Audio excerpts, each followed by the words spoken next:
Hello everybody, welcome to Why Horror Comics. Woo! Why not? That's always the question. I'm Nick Ulanowski, a local journalist, Substack writer, and the author of the upcoming book, Truth Before Comfort, Confessions of a Comic Book Journalist. And today we'll be talking about why the people on this stage make horror comics, and why you guys in the audience should read them. Unfortunately, I think a lot of people aren't really aware of horror comics at all, much less are aware of the great big wide world of horror comics that exist. Just like there's different types of horror movies, from slashers to psychological horror to campy monster movies, the same is also true for horror comic books. Unfortunately, Kat Calamia and Phil Falco from Lifeline Comics aren't here today, but we have the one and only Dan Mendoza here. Yeah.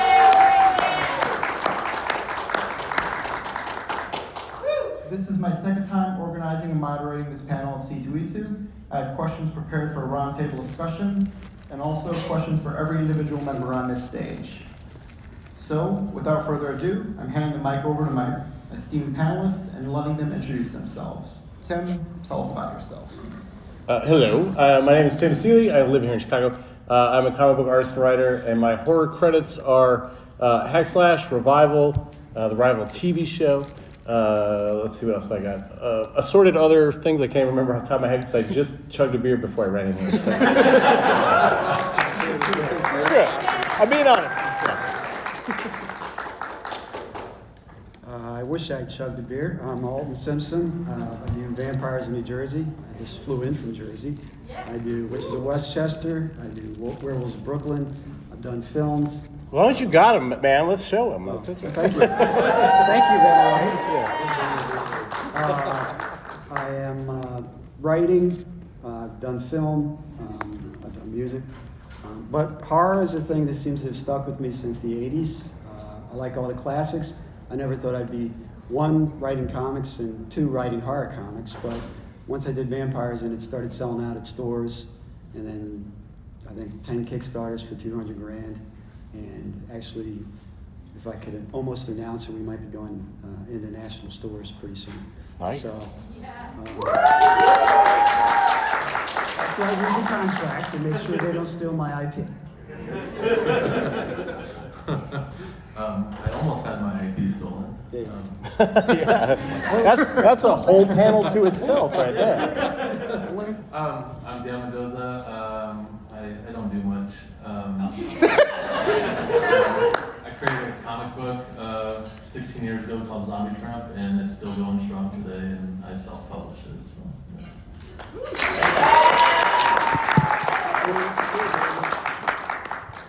Hey everybody, I'm Tom Kelly, comic book artist and illustrator. I do my own book called Fist Frankenstein. I love movie monsters, especially Frankenstein. Anything big, strong, and ugly, I'm cool with. And I'm stone cold sober, unlike Tim. I too am sober. Someone has to take the extra. That's good. So what draws all of you to the horror genre? Just went right into it? You just went right, Nick? Just raw? We're just gonna raw dog this? No romance at all. Not even a date. Go ahead. Well, Tom, you can start if you like it there. What was the question again? What draws all of you to the horror genre? Oh, okay. Well, like I said, I'm a big monster guy. Growing up as a kid, I always was gravitated to all the Godzilla movies, all the creature feature films, a lot of space monsters. You know, I love the Shogun Warriors and all that stuff. And then even like the Hammer horror films and stuff like that, there's always a certain monstrous element to them, you know, and just the styling and, you know, sort of the battling, you know, the struggle between, I guess, good and evil. That's what always drew me into horror. Oh, good. Yeah, as a kid, I just, you always draw, like, I just was really into drawing robots and monsters and things like that. In kindergarten, my parents got called into a meeting because of the monsters I was drawing. They wanted to know if everything was okay at home. No, like I've always been into 70s like exploitation films and grindhouse stuff and Pam Grier movies, slasher movies, stuff like that. And I've always loved comic books. I've always loved superhero books and stuff like that. I used to be a big like X-Men, X-Factor guy and stuff. But one day I kind of, not to poke anything at you guys who love that stuff. One day I grew up. It was just like I walked into a comic book store and I just wasn't interested in anything anymore. So I was still trying to make it as a comic book artist. So I was like, well, I'll make a portfolio piece, but I'll make it about everything I liked. I like drawing cute girls. I love slasher films. I like monsters. I like gritty grindhouse stuff. And that's what I built into a career. So. Hack Slash was on the shelf when you were looking. It was right there, Dan. It was right fucking there. Not that comic book store. That comic book store sucks. For me, like I said, the 80s was a big time for horror. It was always a good date night, Friday the 13th, part 3 in 3D with the eyeball sticking at you. And the girl next to me jumping, and me jumping, and, everything was jumping. All the horror movies. As I mentioned earlier, I never thought I would be doing horror. About 25 years ago, I started a film company, Three Heads, and we did pretty much every other type of movie. I did a Usual Suspects type movie called Who is Jose Luck that played in the Philadelphia Independent Film Festival. It was one of the first movies to stream on Amazon. I shot a music documentary called For the Love of Music in Birmingham, England, because they picked up the soundtrack that I wrote for the movie before and they were playing it on the radio, so I flew over there, yada, yada, yada. I never thought I'd be doing horror. And when I was doing my dissertation for my PhD in Management of Information Systems, you write 200 pages, they tell you suck, you throw it in the trash, you go back and you write some more. And I got to the point where I said, I want to write something that I would like to see on Netflix as a series or, something different. And vampires versus the mob, like True Blood versus Sopranos, sounded cool. So I did the first issue, I didn't know what to do with it, took it to my local store, Ron Comics in Mount Holly, New Jersey, and Ron looked at it and said, the paper's good, I'll stick it in the pile. And then 2 days later, my buddy was like, dude, I went to get your comic and it sold out. Nice. And then from there, Fat Jack's Comic Crib, oldest comic store in Philly. Oh, yeah. Sold out there 5 times. Somebody called me and said, dude, put it in my local store. I said, where's that? They said, Jay and Silent Bob's Secret Stash. I said, I was driving up there with my wife and my kid, and I looked at my wife, I go, isn't that that's like a famous store, right? She's like, just go up there, right? Just go. So I get there, and Mike from Comic Book Men was there, and his wife, Julie, and they looked at it and they go, dude, Kevin loves independent stuff. We're putting it right up front. So they put it up front, and then I called him 2 weeks later. I don't know if I sell anything. I'm just calling to see what's going on. He's like, dude, sold out. Bring stuff back. So I've been lucky. I always tell my kids, you got to be ready. You got to prepare. I did take a comic to Ron's based on my first movie 3 years earlier, and he told me it sucked. And he told me why. He actually said, which is what I love about comic book people. They'll tell you specifically why something is good or not good. And I took that, and instead of quitting forever, I incorporated everything he told me, and that's why Vampires was eventually, broke through. I love horror. It's something everybody in this room has been afraid at some point of something, and we were talking about it last time. It's like a common element. Like when we're all in a room watching that movie, we all feel that fear together. It binds us in a way. And the way life has been going the last couple of years, I think we're all pretty binded. But I will say this, that fun of horror is what drives me and what keeps me going. And I'll let it go, because my wife's not here to tell me to stop talking. I don't know how to follow that up. Yeah. But yeah, exactly. But for me, I think when I was a kid, I was just riddled with anxiety, afraid of everything in the world outside, and failing and not failing and everything that you could be, because I had anxiety stuff. And then I discovered comic books, which was a place to sort of relate to the superheroes and all the characters and feel like you could win and you had power and that was good. But then I discovered horror comics where I was like, oh, this is better because I can feel afraid and then I can close the book, right? I can read it. I can be like, holy shit, I'm terrified of this Tales from the Crypt story, and then it's over. And so horror comics is a way to exercise the sort of fears in your head and then have some control over them. And I think, that part of it specifically with comics, the job of when you make something is to make people feel something. Well, I'm much better at making you feel something I actually know, which I've never saved the world and I probably never will. So for superheroes, I can do it, but I think I'm better at showing you should feel terrified because I'm always that way. So I think I'm a good horror writer because I'm sweating and always like terrified and want to scream and run away. And if I put that myself there, I can make you feel it. So that's something I can control. Nice. Yeah. Yeah, so that actually kind of leads me into my next question, which is just talking about the comic book medium, because comics are a medium, not a genre. They're not just superheroes, not just action comics, not just humor like comic strips. They're a medium to tell any kind of story. And when I say that, what does that mean to you guys? Okay. Well, okay, so horror comics have a weird and unique thing in that in comics, it's very hard to control the pacing and timing for the reader.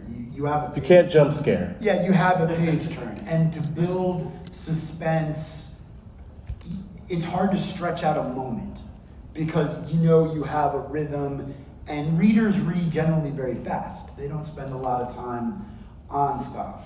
So you have to be very keenly aware of your pacing and then the structure,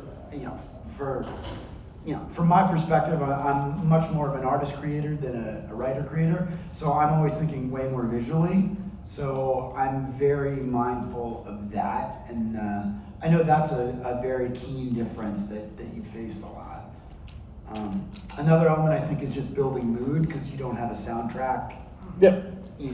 Yeah. You've only visuals. That's it. You've only visuals. And you don't have an actor or an actress to help save you if the writing is a little weak or not so strong, Like we were just talking about earlier, the comic shop guys, the comic fans, you just you don't even have to say it sucks. You just walk past it. You just see it in the shop and it's like, nah, or you pick it up and you go, and that's another thing too, Don't advertise your own book by doing this, guys. I'm going to stop you right out. Make sure you say, this is a good one. Yeah, it's a good one, but you know what I mean?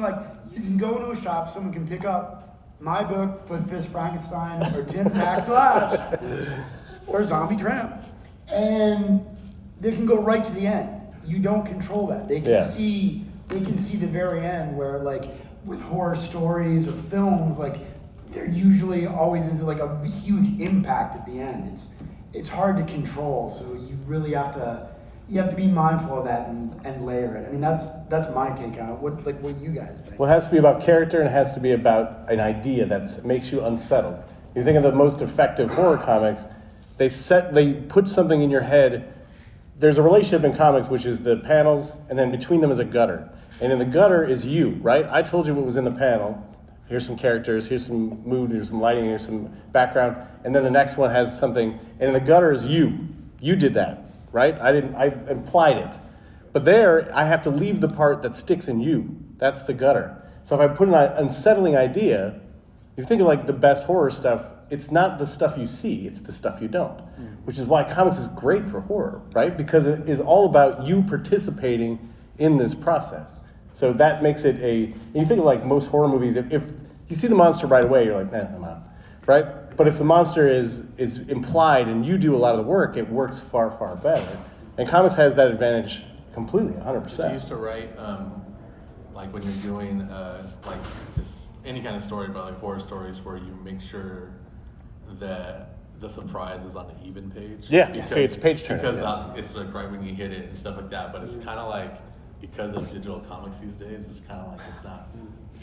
Yeah. It's kind of changes the way pointless. It things changes go. the format. It changes that page turner. But that's a physics thing, like that, a Yeah. literal physical thing that you can do in comics, which is still really effective. You Yeah. think of like those old Tales from the Crypt EC comics, they used to Yeah. use that stuff, Yeah. you know, militantly. Like you would always, the shocker was on the page flip. That would be, you see the hot lady and then you turn the page and she pulls her face off. It was always right there. I always get into when I first used to make comics and stuff when I was way young and stuff. I was like, there has to be death on page 3. Like it was the way it had to be. There had to be. Why isn't your company called Death on Page 3? Yeah, I know, right? But it was just like Still ill. Like the Death on shit- Page 3. The shit had to go down like right away, you know, just to pull people in. But then I writing a monthly series, which was crazy for me. Like I had to just kind of figure out what I'm putting into a 20 to 24 page book or whatever.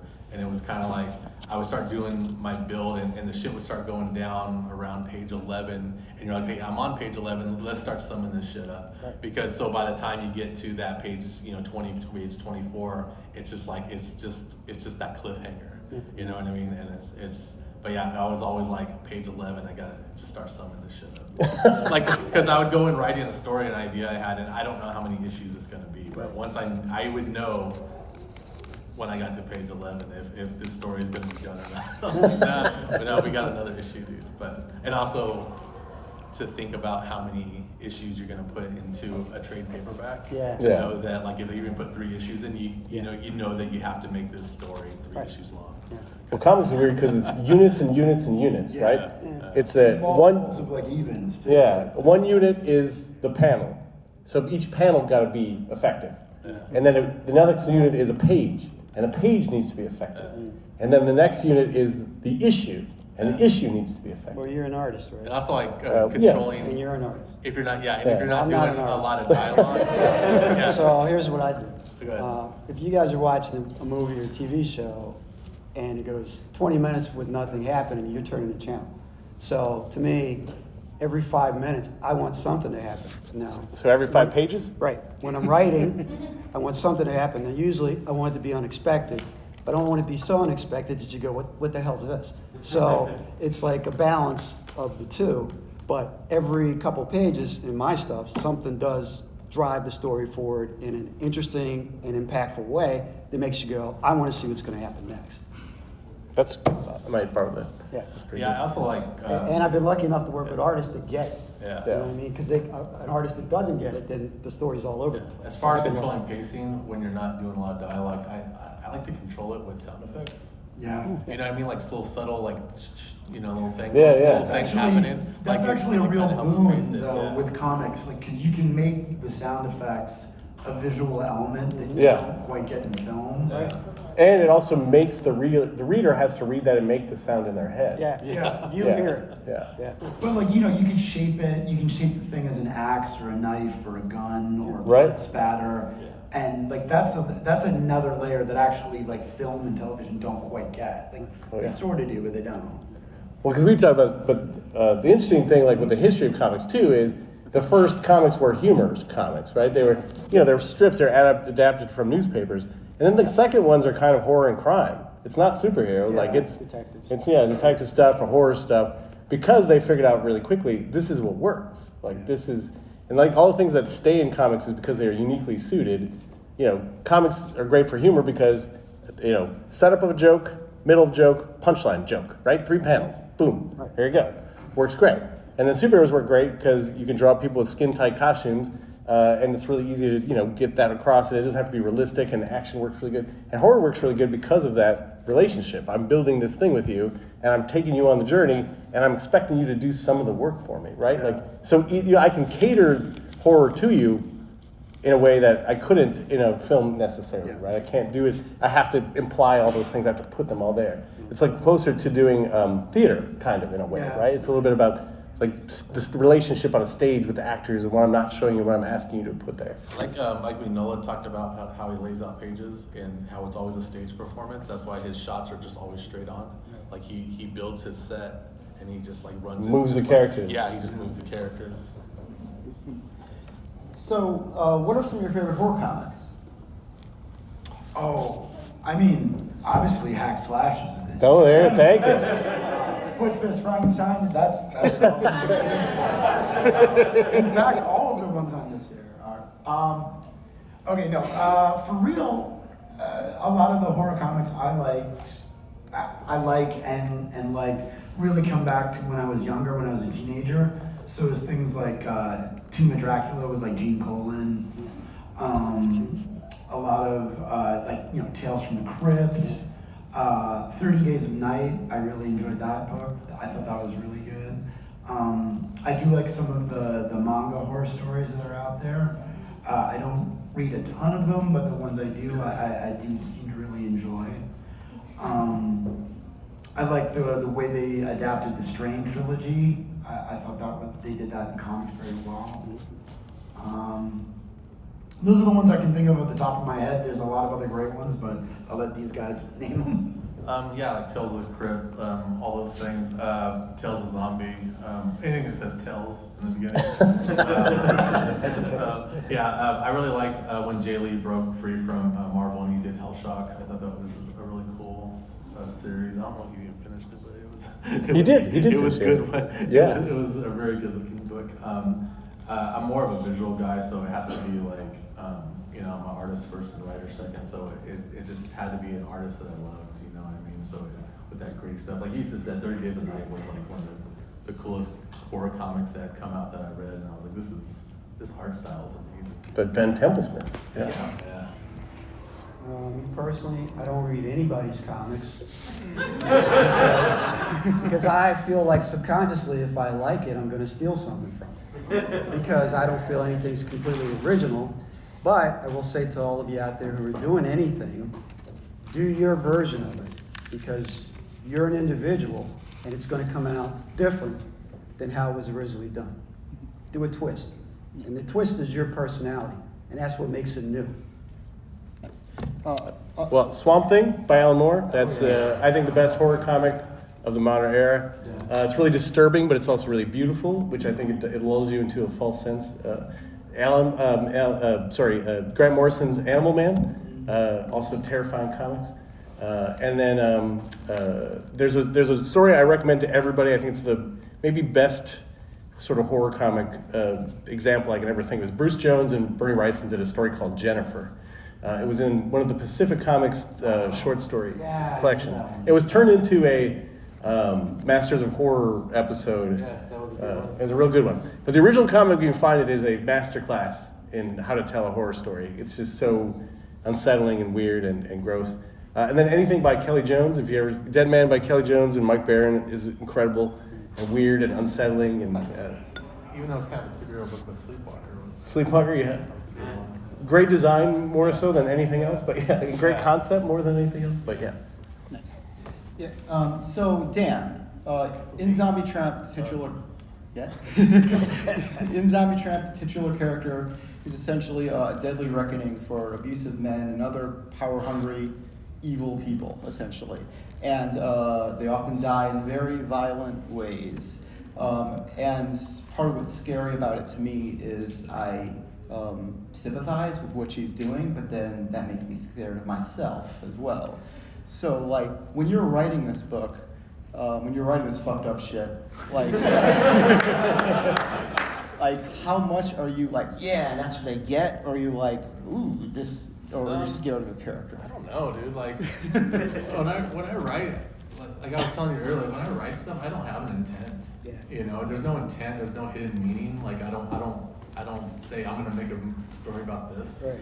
It's not conscious. It's like it's fluff. yeah. You're just I'm kind of unplugged. Yeah, and that's good. And you get into the character's vibe or whatever. But it did start out really gritty, and it was more the monster versus the human, or the human you kind of perceive, you know, that the human is the monster. You know, because it was everything was done from the standpoint of a female character who's had a terrible life. You know, she's been through, like, you know, human trafficking and all this other bad stuff, and then you know, on top of that, you know, one day she gets turned into a zombie, and everything's just always going bad for her. You know, and you know, you start to kind of sympathize with her, and you know, I started doing all these stories about, you know, just people in general, or just the worst people, and she became like a kind of like a beacon of bad karma, where she would just run into nothing but bad people. So she started kind of taking out bad people one by one. But then, you know, it kind of turned more. I really wanted to get more into more cryptozoology, kind of cool stuff, and so I started kind of mixing them. So you didn't know what you were gonna get when I picked up Zombie Tramp. Was it gonna be gritty, fucked up, or was it gonna be fun and funny that day? Or was it she gonna encounter another monster? You don't know. Like it was, I just kind of it was my character, and it was kind of like whatever I felt that day. You know, when I had to write the script. You know, and it's, Like life. Yeah, and it just kept jumping back and forth. But my intent was never to be like, I'm only gonna attack, evil men, or I'm gonna do this or whatever like that. It was just, Organic. it was organic, and it was like 16 years ago when I started it, and I was a completely different person. I was very kind of morbid and kind of hateful towards the world. So it was kind of easier to write her, you know what I mean? I'm like 51 now, so I'm kind of like matured. And you're, so you became a good, But you know what I mean? But like as you became a good really, person. like, You ruined everything. yeah, you know what I mean? It's just kind of like, Not young and hungry. Right. yeah, when it comes time to write Zombie Tramp, I really have to kind of get back into In that mode, yeah. and to watch the news. And I don't watch the news. It's just gonna make me upset. So I just I don't watch any of that stuff. So you kind of just see what's going on in the world again, and blah blah blah, and all that stuff. And you start going back on your conspiracy theory pages and all that stuff. And but yeah, It's natural. Yeah. Alden, at the last panel, you talked about how the inspiration for Witches of Westchester and Vampires of New Jersey was in part because people you met at Gothic nightclubs who really believed they were witches or vampires. So why do you I think? met my wife in that nightclub. Nice. We all met her. They told me I'd never meet a nice girl in that nightclub. And they were right. And that was well, yes, that was 26 years ago. So why do you think horror is a good way to tell stories about how people perceive reality? Because I think the best horror stories are starts out kind of normal, and then it seems a little not right, but you don't know if it's not right or not. You know what I'm saying? So then you're like, maybe it's me. So then it goes a little more, and then you're like, well, no, it's not me. Something is definitely going on. So now it turns into what the hell's going on. So it's that progression, that gradual progression. Weapons, I just rewatched. That's good. Because, and I'd never seen, I guess, the previous films that they did. Barbarian? Yeah, I haven't seen that yet. Barbarian. But I wanted to see I saw Weapons in the theater, and of course Sinners. I had to go see that too. But it's got that it seems like it's a normal thing, but then something is not quite right, and I think that's what's interesting about horror. And most of my stuff with the club, Sanctuary, it's in the comic. It was a club in Cherry Hill, New Jersey, in the '90s. Alternative music club before alternative music blew up and turned into whatever. And I would meet people who would say they were this or they were that. I'm a vampire. Well, that sounds interesting. Let's sit down and talk about it. And I'd say to myself, is that a psychosis? I mean, is that a lifestyle? Now, in the 5th issue, I wrote about an underground vampire club in Newark, New Jersey. 6 months later, I was contacted by the Underground Vampire Club in Newark, New Jersey. It's called QXTs. The head vampire is Madam X. She became a friend of mine. She invited me up for a couple of events. My kids were like, "Are you gonna get bit?" I'm like, "No, I don't think so." Not unless you pay for it. There you go. Yeah. So they live a vampire. She married a werewolf. They live a werewolf and vampire lifestyle In New York City. And when I had my first convention, our panels, due to popular demand in Jersey, our panels were the vampire lifestyle, the werewolf lifestyle, and the witch lifestyle. And these are groups of people who decide to live a certain way. And to be honest, their meetings were like a Teamsters meeting. I mean, they sit around in a circle and discuss what's going on and how to improve whatever, So, but It sounds exhausting. I was fascinated with whether people believe that as we know vampires and werewolves, or is it just how they choose to live. Nice. So, Yeah, so I'm going to open up to a few questions now. Tom Kelly, go check out his booth. I haven't asked, even if I didn't ask him his question. He's got some good artwork and books, but I'm going to open up to questions. Oh, and also, the first 5 people to ask a question get a free copy of my horror novel, Massacre at the Comic Shop. It has a foreword by Tim Seeley and a beautiful cover artwork. And my friend is in the audience, and she'll hand it to you. there you go. So, yeah, is your question? I guess my question is, as fans of horror, what got you into horror might have been something that was very different from what scares you now. How is what has scared you, both as a horror, I guess, consumer and also producer, changed over the years, right? How does that show up in what you write and what you produce? That's a good question. I mean, we all talk about how we love monsters and stuff, which I think you love monsters. And when you were a kid, you're like kind of scared of monsters. And there is no version of any monster movie now that will scare me. There's no version of this that will ever possibly scare me. Yeah. But, as you get older, you start to become more horrified by how horrible people can Yeah, be. people. Monsters are the metaphor. Yeah. Like, I mean, Yeah. my main character is, Frankenstein's monster, and like, you read Mary Shelley's book, and you see that it's like, the monster's the good guy. Yeah. Like, I don't think he is. Why do you guys keep saying that? Why does Guillermo del Toro say that, you weirdos? He's not the good Read guy. a book. I read it because I had fun at the time. But he's not the good guy. But he's equally he's as bad as his sympathetic, creator. yeah. Well, they're both sympathetic, but they're equally as bad as each other. Right. Yeah. I made the monster hates me, now I hate the monster, now I hate myself. But that's they're sort both of right. like, the human condition, right? Like, Right, yes, for there me, you go. I explored the element of my book that, like, sort of father and sons, like, you make your own monster. Yeah. And then you sort of have to deal with it because it's your responsibility. Right. Or you don't because you're a shitty dad. Yeah. And then he comes after you, Yeah, but let's just not forget, in his original book, he kills Frankenstein's wife, so he's not a good guy at all. Oh, yeah. I didn't say he was perfect. In the costume? Yeah. What's your favorite phobia?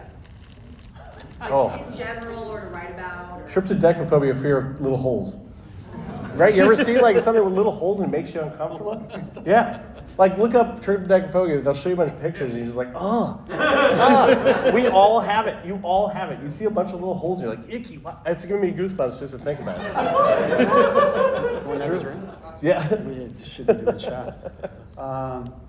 Probably fears of like darkness or common fears. I find them interesting, and how they can drive you to be a person that you're not, or that you don't think you are, or maybe to be the real person you are. So. That's good. Shopping malls. They're empty now. They're like ghost, ghost yards, ghost town. We have we have a mall in Chicago called the Hip. It's the busiest mall on earth. Really? Yeah. It's crazy. You go there, you're like, it's 1987 again. I just want to throw that out. It exists. Wow, it's they're here. all It's dead. real. I know. It's super weird. It's like popular. Kids are hanging out. They should. It's really weird. They're actually talking The to each other. last Orange Julius is right there. Yeah. You're not lying. There's an orange juice in there. Yeah. There's great. It's like 3 Hot Topics and a whatever. It's great. You love it. I'm gonna have to Nah, make a just stop.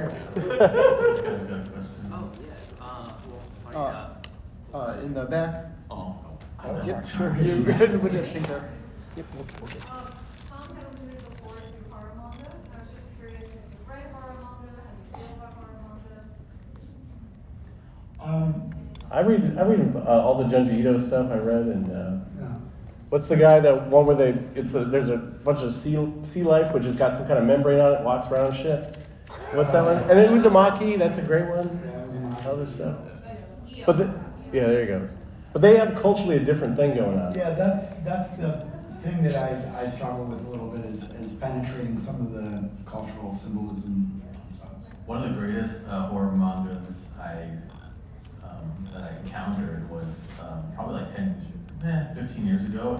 It's a book called Hell Baby, and it's out of print. It's the same guy that did Red Snake, right? You can't get it anywhere, and it's just this baby just fucking people up. What? I can't. Somebody told me about that. He also did a book called Red Snake, that same cartoonist, and they feel like 1960s American Underground comics, but they're horror comics, and they're so unsettling because you kind of feel like you shouldn't be looking at it. That's a real power. If you can make a comic book that I feel like I should hide, and I'm 49 years old, like that's, you really pulled some shit off, right? Like that's a joy. Like, because I used to have to hide my Vampirella comics.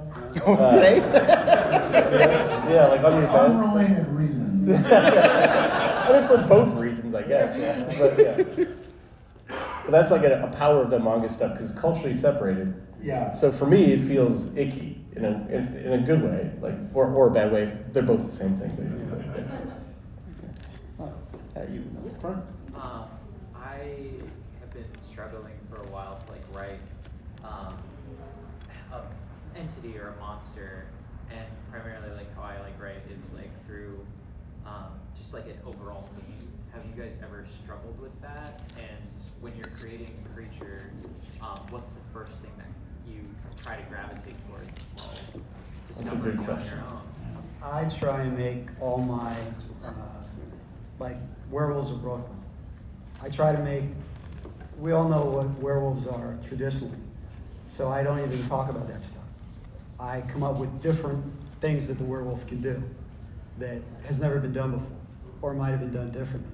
So I don't rely on, with vampires, you can't see them in the mirror, and, they're allergic to this, garlic. I don't even mention that stuff, because I know you guys are smart enough to already know that. You want to see something new. So I come up with something different, a twist on it. Nice. It's usually I get kind of intrigued by something like a type of monster or a type of, Celtic mythology or fairy realm kind of stuff. And then I always, like our recent book is I beat things with my face, tell of the headless barista that just wanted a normal life. That's the name of the title. And it's just like a slice of life. I'm like, what if I did this Dolahan character that decides she's just gonna work at a coffee shop and it's like just little concepts just kind of pop in your head, just by thinking of a type of monster or a type of character, or like you said, like an ability or something like that, wouldn't that be cool? And then all of a sudden, or sometimes you come up with the name first, or the character name first, You're like, oh, that sounds like a character. You hear something, Yeah. I hear names all the time that are so weird. Yeah, and then things just start building from Somebody's there. actually named that, and then It starts building from there. I was trying to do what's the source of fear? So vampires, the source of fear is sex, right? Because someone exchanged fluids with you and you caught something and now you're enslaved to that person, right? That's what it's about. That's what it comes from. And werewolves are fear of your animal instincts, right? That's what it comes from. And zombies are, Dying. No, like joining the crowd, being part of the herd. It's right? Consumerism, yeah, all that stuff. So what's the base fear? That's the thing that's always, because it's always about something real and something really simple, right? Like, so figure out what is the real source. All the alien movies that, the Ridley Scott ones, what is that about, right? What is the base fear of it? And you figure it out, the base fear of that is the unknown, space, right? There's something out there worse than, anything we have. I thought it was a fear of a man being penetrated and then exploded. Also that, it is also about that. It also goes back to the sex. Many levels. I mean, it's got a big dick on its head. Yeah. I mean, it's true. I mean, that's what it's in there. It's like a Rorschach test. You don't hire HR Giger to design your monster unless it's about fire. That's how that shit works. But you find the base. What's the base fear, and then you can expand upon that. And there's lots of good takes on things like, obviously, the zombie story being about consumerism and trying to fit in and whatever. You can take that in a different direction, but that's the base. Nice. Unfortunately, I don't think we have time for any more questions. Maybe one more question, but it has to be brief. Is that a 15-minute panel? Yeah, I know, right? Someone, the yellow hat, who seems to really want to ask a question. Alton Yeah. Simpson? Yeah. I remember you mentioning how you don't have a favorite book, but do you feel influenced by kind of like, indie horror comics or something that you've never seen before, and that kind of makes you be more of, your true self? Well, I see stuff all the time that influences me. Yeah. I I just know that subconsciously, when George Harrison wrote My Sweet Lord, he had heard the other song. But usually, the funny story, and I go off tangent, but John Lennon used to say that Ringo would bring in the song all the time, and it was always a song. His song was a song that was already written, so they could gut check each other. I don't have anybody to gut check me, so I don't want to repeat something or steal something that subconsciously I think is great. But I do see things like I say, Sopranos versus True Blood. Obviously, those two influenced me. I was filming Who is Jose Love, and the mob boss guy came in and he just goes, "Dude, have you seen this True Blood? It's got sex, it's got this, it's got that." And I'm like, no, I'm too busy. I probably just had a kid or something. I was wrapped up. Years later, somebody gave me the DVDs and I saw True Blood and I said, oh, this is Southern, this is sexy. And then I said, well, what if they showed up in Jersey? And that was it. So yeah, I am obviously influenced by stuff. I'm influenced by these guys and the work they do because you can't escape great work. You'll be going through your phone and his stuff will pop up, his stuff, So even though I don't actively look for things, I am influenced by it a lot. Well, it shows that, remember, horror is the first crowdsourced story, right? Because people in some village were like, hey, I just dug up this dead person and their nails were out in their teeth. And they created vampires, which is just normal rotting. But, and then they spread the story, and then everybody else can spread around. Changing. Yeah, and it kept changing, and now you gotta put garlic in their teeth and then chop them in half and all this shit. But it was all crowdsourced. Right. So horror should be crowdsourced, and it should be mutual. We should all be okay with influencing each other and expanding upon ideas, because fear is a human natural experience, and you should enjoy it and spread it with each other. It's a community. Yeah, so the last time I did this panel, I asked everybody where they could find you, and if I didn't really mention myself, which was an oversight. That's also an oversight. That was also definitely an oversight. So yeah, I'm Nick Ulanowski. I write about books, comic books, politics, and culture on Substack at starvingauthor.substack.com. And I have a book coming out soon titled Truth Before Comfort, Confessions of a Comic Book Journalist. The artwork was just on the screen. I don't know what just happened. The cover artwork is from Jorge Santiago Jr., the artist on Spencer and Locke, and he also did the cover artwork for my books of poetry. I plan on launching the Kickstarter for Truth Before Comfort, Confessions of a Comic Book Journalist in early May. And if you want to stay informed about that, you can follow me on Substack at starvingauthor.substack.com. It was just on the screen. Or on Instagram at cynical_but_fun. Also Blue Sky, but I just basically just promote my work on Blue Sky at Starving Author, one word. And with that being said, can everyone else on the stage tell the audience where they can find you? All right. You can find me at Tom Kelly Art. That's my Instagram handle. That's me on Facebook. Pretty much all my social networks are Tom Kelly Art. I'm here at Artist Alley, table T06. Stop by after the panel, and we can talk more about the book and horror stuff. Yeah, I'm at table H11. If you got a question for me that we don't have time to answer, just come talk to me. It's cool. But I will be going to dinner soon, just letting you know. Anything you can find me, just Art of Dan Mendoza. You can find it. We're still illcomics.com for our store, but it's not too hard to find us. If you come to my table and we got a little sticker with a QR code, it has the whole link tree of wherever you want to go. Vampires of NJ on Instagram, Vampires of New Jersey on Facebook for us old people, and my OnlyFans page is just checking to see if you're. Well, I was already writing down.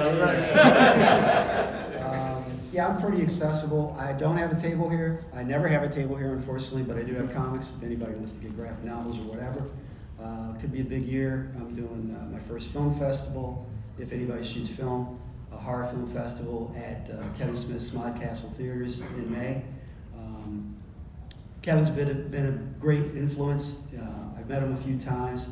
The last thing he told me was shoot a trailer, high quality trailer, so you can get a deal. So we're shooting that in July. And I'll be doing another convention, Vampires of New Jersey convention, if you guys are in Jersey in November. And I'm pretty accessible. So if there's anything you need, just let me know.